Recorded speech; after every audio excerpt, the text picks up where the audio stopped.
Morning, dear students. In this class, we are going to see about what are the objectives of pricing decisions. Let's see what is price. So, what do you mean by price? So, price denotes the exchange value of the product or services in terms of money. So, what is pricing? So, pricing is one of the important areas in marketing decision making. A good pricing policy influences sales revenue. The ultimate object of an organization, that is profit maximization, can be achieved mainly pricing decision, as the price not only influence the margin but also influence the sales revenue. It's through pricing strategy that an organization can enter into the market. Hence, knowledge of pricing consumes importance. Let's see, what is the definition of price? So, price is the amount of money charged for a product or service.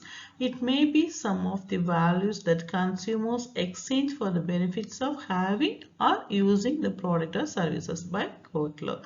So that is price denotes the exchange value of product or services in terms of money. In other words, exchange value expressed in terms of money is called what?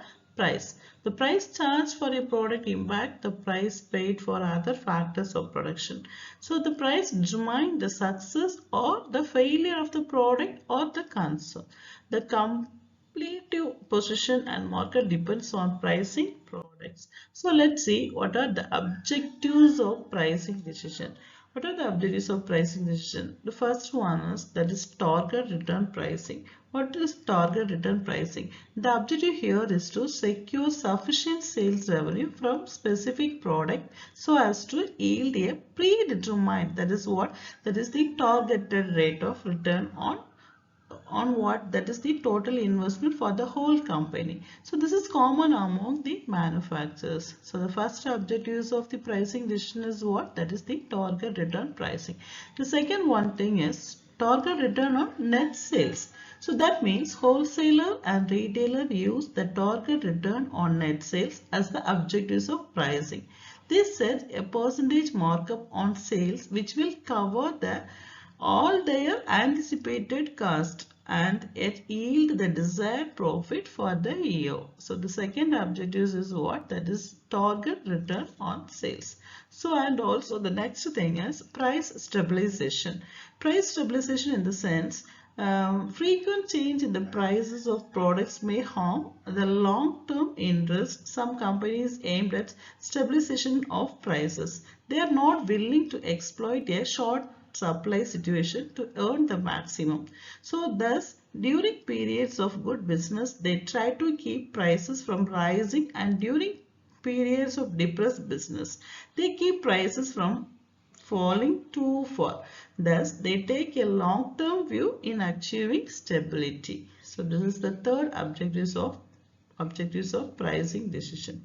The fourth one is that is maybe maintaining or improving share of the market. How they improve the share of the market? In some companies, the pricing objectives is to maintain or increase the share of the market held by them.